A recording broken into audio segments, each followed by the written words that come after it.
হরে কৃষ্ণ, রাধে রাধে। আজকে যে যাত্রাটি তোমাদের সাথে শেয়ার করতে চলেছি, কিছু আগের জন্মে পূর্ণ না করলে এত তাড়াতাড়ি বৃন্দাবন ধামে যাত্রা হয় না। মাত্র দুদিনে অর্ধেক বৃন্দাবন দর্শন করেছি, বাকি অনেক কিছু ছিল যা হয়তো রাধা মাধব ইচ্ছে করেই এখনই দর্শন করাননি, যাতে পরবর্তীকালে আবার আমরা যেতে পারি। যে কোনো তীর্থস্থান ভগবানের কৃপা ছাড়া যাওয়া সম্ভব না, আর বৃন্দাবন সাক্ষাৎ গোলক বৃন্দাবন। একমাত্র রাধারানীর কৃপায় গোটা যাত্রাটা আমরা করতে পেরেছি। পুরো ব্লগটা তোমরা দেখতে থাকো। আমি যতটুকু পসিবল হয়েছে তোমাদের সাথে বৃন্দাবনটাকে তুলে ধরার চেষ্টা করেছি। সবাই একবার বলো রাধে রাধে। হরে কৃষ্ণ, রাধে রাধে। বৃন্দাবন ধাম কি চায়। তো আজকে হচ্ছে 9th মার্চ 2026। আর তোমরা সবাই জানো, আমি ছোট্ট করে একটা ভিডিও আগের দিন দিয়ে দিয়েছিলাম যে কোথায় যাচ্ছি আমরা। তো সব কিছুই রাধা মাধবের কৃপা আর আমার গুরুদেবের আশীর্বাদে এই সবটা হয়েছে। আমরা এই বছর বৃন্দাবন ধাম যাত্রা করছি। সো সবটা যাতে ঠিকঠাকভাবে হয়ে যায় সেটাই প্রে করি। ঘুম থেকে উঠে গেছি সেই 5:30, আপাতত 6:30 বেজে গেছে, একদম রেডি। তো আমাদের সাঁতরাগাছি থেকে আছে ট্রেন, আর এই কমপ্লিট যে ট্যুরটা সেটা আমি ভ্রমণ ট্রাভেল এজেন্সি থেকে করছি, যেখান থেকে আমি প্রত্যেক বছর ঘুরতে যাই। কারণ ভীষণ শর্ট টাইমের মধ্যে সব কিছু হয়েছে, এটার পিছনে অনেক কিছু হিস্ট্রি আছে, মানে অনেক কিছু ব্যাপার আছে। এত সহজে বৃন্দাবন ধামে কেউ যাত্রা করতে পারে না। আমরা অনেক জায়গাতে অনেক প্ল্যান করে যেতে পারি, কিন্তু ভগবানের যে কোনো স্থানে উনি যতক্ষণ না অব্দি চাইবে ততক্ষণ একটা পাতাও নড়বে না। সো যাই হোক, ফাইনালি হয়তো উনি সেটুকু বুঝেছে যে অধম পাপীদের একটু কৃপা করা দরকার, একবার অন্তত বৃন্দাবন ধামে নিয়ে যাওয়া উচিত। তাই ফাইনালি সেদিনটা এসেছে এবং খুব শর্ট টাইমের মধ্যে আমরা অ্যারেঞ্জ করেছি। আর মা মাসি সিনিয়রদের সাথে যেহেতু যাচ্ছি, সেই কারণে স্পেশালি আরও ট্রাভেল এজেন্সি থ্রু দিয়ে যাওয়া। একটা কথাই বলবো, সবসময় ভগবানের নাম জপ করতে থাকো। ভগবানের নাম জপ, গুরুদেবের আশীর্বাদ থাকলে তোমাদের মনে যারা যারা বৃন্দাবন ধামে যাত্রা করতে চাইছো, একদিন না একদিন ঠিক তোমরা যেতে পারবে, এটুকুই বলবো। সো 10টার সময় সাঁতরাগাছি থেকে ট্রেন। সো যতক্ষণ অবধি ট্রেনে উঠতে পারছি একটু টেনশন চলছে। ঠিক আছে, আমি জানি না ভিডিওটা কীরকমভাবে শেয়ার করবো, একটা ব্লগের মধ্যে শেয়ার করবো নাকি পার্ট করে দেবো, আমি কিছুই জানি না। আপাতত শুরু করার কথা শুরু করে দিয়েছি, বা যা হবে তোমাদের সাথে সবটাই শেয়ার করবো, যাতে তোমাদেরও ইজি হয়। আর বৃন্দাবন তো এখান থেকে এখানে না যে এখন বললাম 3 ঘন্টা পর পৌঁছে গেলাম, সেটা না। টোটাল ট্রেনে কীরকম কী সার্ভিস দিচ্ছে বা কী কতটা কী হচ্ছে না হচ্ছে সবটাই তোমাদের সাথে শেয়ার করবো। সো চলো আপাতত বেরোনো যাক। রাধে রাধে। তো আমাদের গাড়ি চলে এসছে, আমরা এটা করে মা মাসি শুভ্রা ভাই সবাই মিলে এখন যাবো হচ্ছে সাঁতরাগাছি স্টেশন। আমাদের ট্রেন ঢোকার কথা ছিল সকাল 10টায়, কিন্তু একটা কথাই তোমাদের বলবো, ভুলেও এই ট্রেনে তোমরা প্লিজ জার্নি করো না। আমাদের কোনো এক্সপিরিয়েন্স ছিল না, তার জন্য আমরা সাঁতরাগাছি টু আনন্দ বিহারের যে এক্সপ্রেসটা আছে সেটাই আমরা টিকিটটা কেটেছিলাম। বাট প্লিজ, এত ঝুলিয়েছে, 3 ঘন্টা লেটে ট্রেন ঢুকেছে, মানে 10টার সময় আমরা পৌঁছে গেছি, 1টার সময় ট্রেন দিয়েছে। ভাবা যায় 3 ঘন্টা আমরা প্ল্যাটফর্মে কাটিয়ে দিয়েছি। তো তাও ভাগ্য ভালো, আমরা তো ভেবেছি হয়তো ট্রেন ক্যান্সেলই হয়ে যাবে, আমাদের হয়তো বৃন্দাবন ধাম যাওয়াই হবে না। তো ভগবানের আশীর্বাদে ফাইনালি ট্রেনটা এসে উদ্ধার করেছে। এবং তোমাদের একটা কথাই বলবো, মানে প্রচন্ড ডিলে ট্রেন, ঠিক আছে, মানে যাওয়ার সময় 3 ঘন্টা লেট, মানে ওখানে পৌঁছাতে আরো 3 ঘন্টা আমাদের লেট করিয়েছে টোটাল। এই ট্রেনটা তোমরা একদমই স্কিপ করে যেও। আবারও বলে দিচ্ছি, সাঁতরাগাছি টু আনন্দ বিহারের যে ট্রেনটা রয়েছে সেটা তোমরা স্কিপ করে যেতে পারো। তার থেকেও ওখানে অনেক দ্রুতগামী সমস্ত ট্রেন আছে, সেগুলো তোমরা সেগুলো করে যেতে পারো, যাওয়াটা খুব ইজি হবে। বাট আমাদের অত আইডিয়াও ছিল না, এবং সেই সময় অত ট্রেনের টিকিটও অ্যাভেলেবেল ছিল না, যেহেতু খুবই শর্ট টাইমের মধ্যে আমরা সবটা প্ল্যান করেছি। তো যাওয়ার সময়টা আমাদের যে ট্রেন হাতের কাছে পেয়েছি সেই ট্রেনের টিকিটই আমরা কেটে নিয়েছি। তো যাই হোক, ট্রেনে উঠে আমরা লাঞ্চ ফাঞ্চ করে টুকটাক একটু খাওয়া দাওয়া করতে করতে ছোট্ট একটা মিষ্টি মেম্বারের সাথেও ট্রেনে আমাদের আলাপ হয়ে গেছে। তো এটাকে চটকে মোটামুটি আমাদের টোটাল ট্রেন জার্নিটা কেটেছে। এবং আমরা অবশ্য সমস্ত ভাই বোন আর ফ্যামিলি সবাই একসাথে থাকলে আনন্দ করতে করতেই সময় চলে যায়। তো সেটা কোনো বড় ব্যাপার না। বাট ডিলে মানে অত্যধিক ডিলে হয়েছে, মানে আমাদের পরের দিন যেখানে মানে আনন্দ বিহারে নামার কথা যেখানে ছিল সকাল 9টা-10টার মধ্যে, সেখানে আমরা অনেক মানে যুদ্ধ করার পরে ওখানে গিয়ে নামি। তো যাই হোক, প্রায় সন্ধ্যা সন্ধ্যা নেমেই এসেছিল, কিন্তু কিছু করার নেই, বিকজ এখানে যেহেতু 3 ঘন্টা ট্রেন লেট হয়েছে, তো ওখানটাও লেট তো হবে। তো অলরেডি ভোর 4:30 বেজে গেছে, মানে রাতে একটু ঠিক করে আমার ঘুম হয়নি। তো আমি একদম উঠে গেছি এবং চারদিক দেখতে দেখতে হঠাৎই আমাদের টাইম চলে আসলো। ইয়েস, ফাইনালি আমরা নেমে গেছি আনন্দ বিহার স্টেশনে।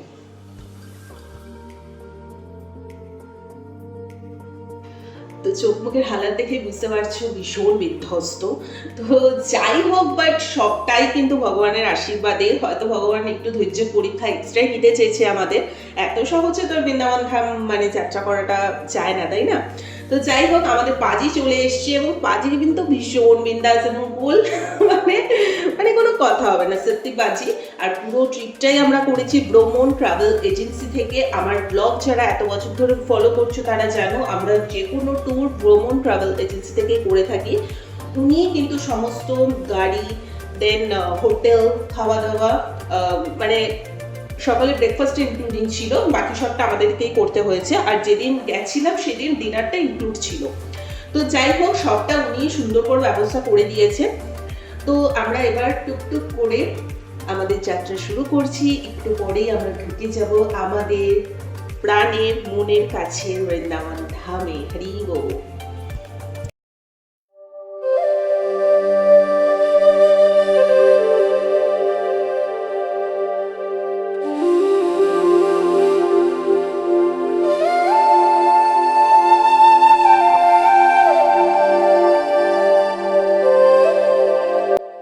খুব সত্যি কথা বলতে, এই যে 1.5 দিনের যে টোটাল ট্রেন জার্নিটা আমাদের একদমই এই বৃন্দাবনে ঢোকার মুহূর্তে না কিছুই মালুম হলো না। মানে এতটা যে জার্নি করে এসেছি, এতটা যে এক্সস্টেড ছিলাম, এতখানি দীর্ঘ পথ পেরিয়ে যে আমরা এসেছি, তো আমাদের কাছে মনে হলো যে কি শান্তি। মানে এটা হয়তো ভগবানের কৃপা ছাড়া, কি বলবো, তোমরাই বলো। এতটুকু আমাদের তখন আর ক্লান্তি লাগছিল না, আমরা ভীষণ এক্সাইটেড ছিলাম, খুবই মানে দারুণ মজায় ছিলাম। আর ওকে, সো আমরা রুমে চলে এসেছি। এখন আমরা ফ্রেশ হবো, দেন হাঁটা মারবো, তারপরে রাতে ডিনার করে শুয়ে পড়বো। ডিনারে কী কী অর্ডার দিয়েছি তোমাদের সাথে অবশ্যই শেয়ার করবো, তোমাদের সাথে পুরো ভিডিওটা দেখতে থাকো। আর আলাদা করে আমরা কোন হোটেলে আছি সবটাই ডিটেলসে তোমাদের সাথে নেক্সট পার্টি শেয়ার করবো। সো বৃন্দাবনের ব্লগগুলো তোমরা এনজয় করতে থাকো, ছোটো ছোটো করে ডেফিনেটলি আমি ক্লিক নেবো, সেগুলো তোমাদের সাথে শেয়ার করবো। আমরা যে হোটেলে আছি সেটার উপর ডিটেলস ভিডিও নেক্সট পার্টে আমি শেয়ার করব। তো যাই হোক, যথারীতি আমরা ডিনার করতে বসে পড়েছি। আর এটা কিন্তু একদমই মানে ভ্রমণ ট্রাভেল এজেন্সির থ্রুতেই ছিল, শুধুমাত্র নুডলসটা চার্জেবল ছিল। সো ভীষণ টেস্টি খাবার দাবার, গরম গরম একদম সমস্ত কিছু খাওয়া দাওয়া করে আমরা টানা একটা ঘুম দিয়েছি।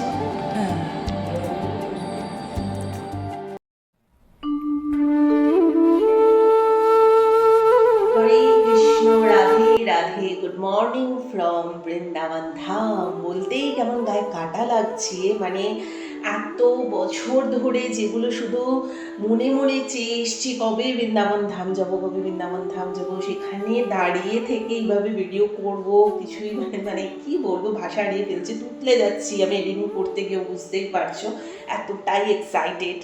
তো যাই হোক, যথারীতি সকাল সকাল সবাই মিলে উঠে স্নান টান করে শাড়ি ঠাড়ি পরে রেডি। একদম সিম্পলভাবে সেজেছি, এই যে মালা নিয়ে নিয়েছি। তো চলো, এখন 8:17 বাজে, ব্রেকফাস্ট করবো, দেন বেরোতে হবে। আজকে অনেকটা বেশি জার্নি আছে। সো চলো, কেমন লাগছে অবশ্যই জানি। আমি জানি না কতটা ঠিকভাবে দেখাতে পারছি, আমি আজকে পুরো ইয়েলোর মধ্যে শাড়িটা পরেছি। সো চলো, আপাতত ব্রেকফাস্ট করে নিই, তারপর বেরোই। হরে কৃষ্ণ। তো ব্রেকফাস্ট যেহেতু আমাদের মানে সমস্ত কমপ্লিমেন্টারি ছিল, তো বিভিন্ন টাইপের আইটেম এখানে প্রতিদিন আমরা পেয়েছি এবং একটা টাইপের কোনো আইটেম এটা রিপিট করেনি। প্রতিদিন মানে বিভিন্ন টাইপের আইটেম এখানে রাখা হয়েছে এবং ভীষণ সুন্দর। তো পরিষ্কার, নিট অ্যান্ড ক্লিন, এবং খাবার দাবার নিয়ে কোনো কথাই হবে না।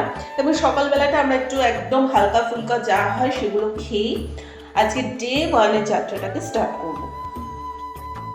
আর আমাদের গাড়ি দেওয়া হয়েছিল একদম এ ক্লাস, এবং আমাদের পাজি কিন্তু ভীষণ মানে পাঞ্চুয়াল, একদম অন টাইমে উনি সবসময় একদম হাজির।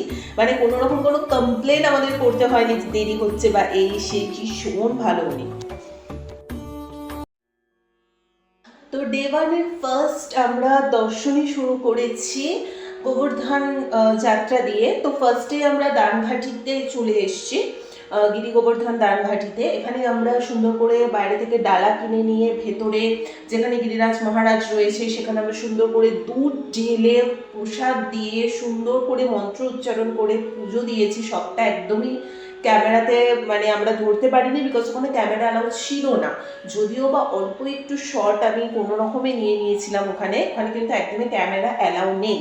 তো তারপর ওখান থেকে সুন্দর করে পুজো দিয়ে বেরিয়ে ওই মন্দিরের লাগোয়াই দেখলাম আরেকটা বিশাল বড় সুন্দর একটা মন্দির, যেখানে রাম সীতা সমস্ত কিছু রয়েছে, তাছাড়া মহাদেব রয়েছেন। সেখানে কিছুক্ষণ আমরা টাইম স্পেন্ড করলাম। দেন ওখান থেকে আবার আমরা অটোতে করে আমরা টোটাল গিরিরাজ মহারাজকে পরিক্রমা করতে বেরিয়েছিলাম। এবং গিরিরাজ মহারাজের কাছে যাব আর গোবর্ধনে গিয়ে গোমাতার সেবা দেবো না, এটা কখনো হতেই পারে না। তো আমরা টমেটো, কলা সমস্ত কিছু রাস্তার দুধারেই কিন্তু ওরা বিক্রি করে। তো আমরা সেখানে গিয়ে গোমাতার সেবা দিলাম। মনটা এত শান্ত হয়ে গেল না, কি বলবো। গোমাতাদের সাথে সকাল সকাল সময় কাটিয়ে খুব ভালো লাগলো।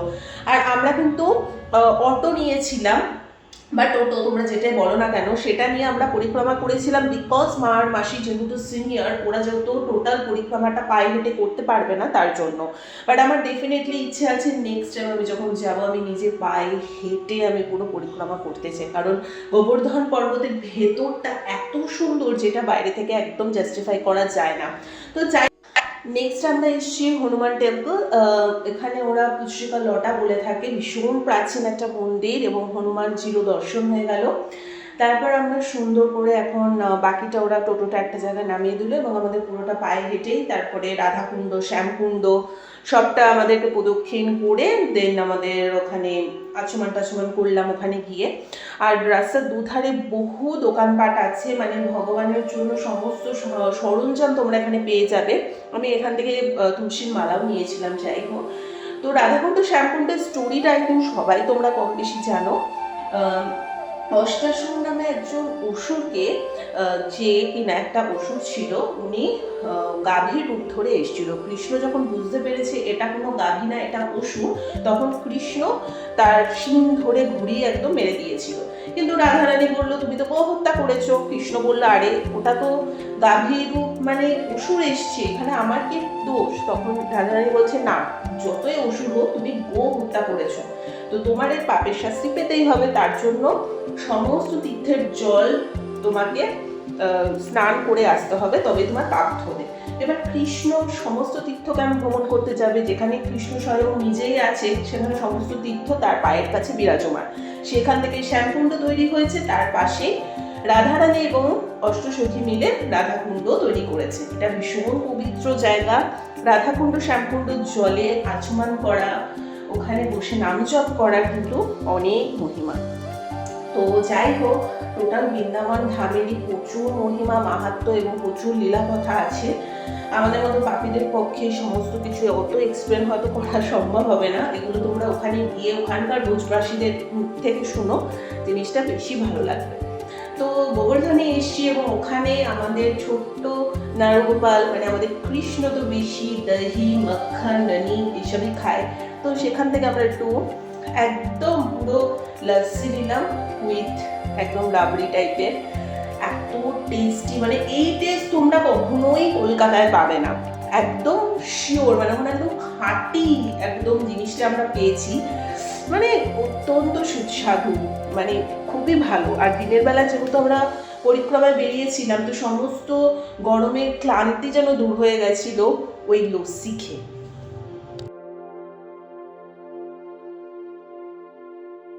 তো যথারীতি সেখান থেকে বেরিয়ে মাসি একটা ব্যাগ কেনার জন্য একটা দোকানে দাঁড়ালো। তারপর আমরা বাকি পোর্শনটাও টোটোতে করে, মানে পরিক্রমা করতে করতেই গেছি। টোটাল গোবর্ধনটাই আমরা পরিক্রমা করেছি টোটোতে।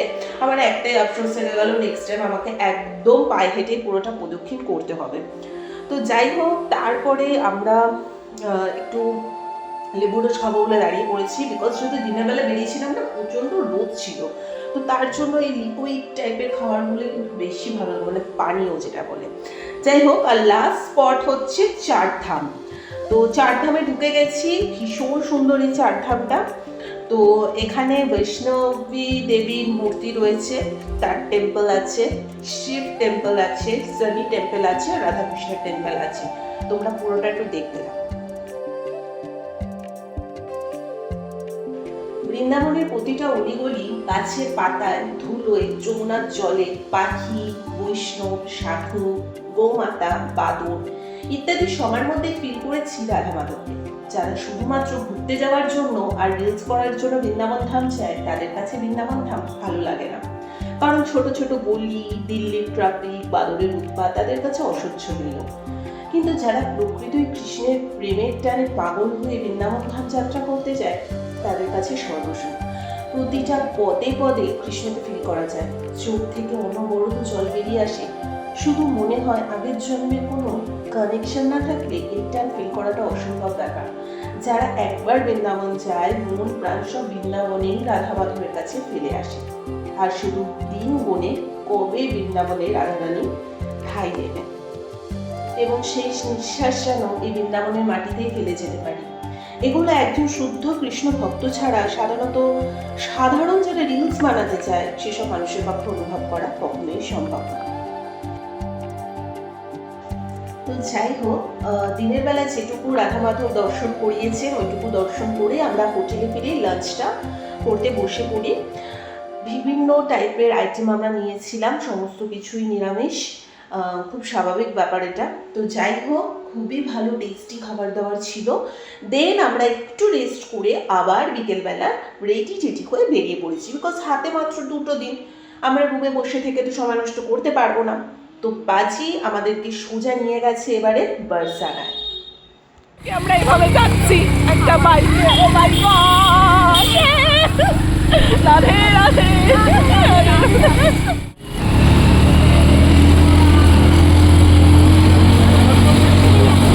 বাবা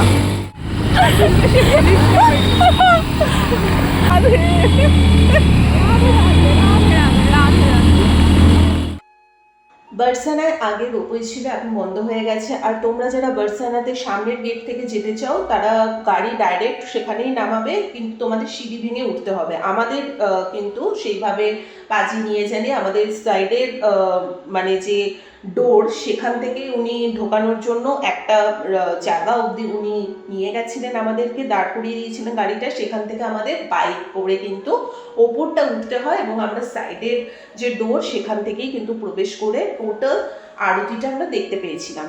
ফলে ভীষণ ইজি হয়েছিল আমাদের পক্ষে যাত্রাটা। না হলে মাদেরকে নিয়ে অতখানি সিঁড়ি ওঠাটাও একটা টাফ ছিল।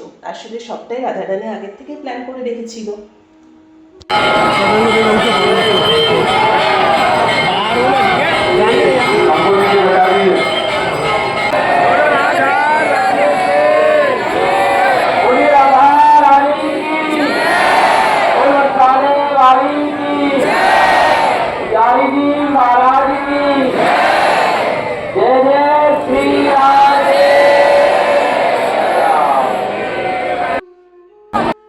রাধারানীর প্রসাদী হিসেবে আমরা একটা চুড়ি, রাধারানীর আয়না, মিছরি আর আমি একটা মালা পেয়েছিলাম রাধারানীর প্রতি প্রেম, টান, ভালোবাসা একমাত্র ফিল করা যায় বৃন্দাবনের মাটিতে পা রাখলে। এখানে সকাল থেকে রাত ক্রমাগত রাধে রাধে ধ্বনি তোমার দু চোখে জল আনতে বাধ্য। বৃন্দাবন যারা শুধুমাত্র ঘুরতে যাওয়ার জন্য আর ফটো রিলস বানানোর জন্য যায়, কোনোদিনই মন থেকে এই ফিলগুলো আসা তাদের পক্ষে সম্ভব না। যারা সত্যি ভক্তি ভাবে রাধা মাধবকে উপলব্ধি করতে যায়, তারাই একমাত্র এই টান অনুভব করতে পারে। নেক্সট আমরা চলে এসেছি রাধারানীর মায়ের টেম্পল প্রীতি মন্দিরে। এত সুন্দর অপূর্ব ভেতরের আর্কিটেকচার, ভেতরের শোভা, এত শান্তি, এত মনোরম পরিবেশ, কি বলবো, মন প্রাণ একদম জুড়িয়ে গেছে, ভীষণ ভালো লাগছিল।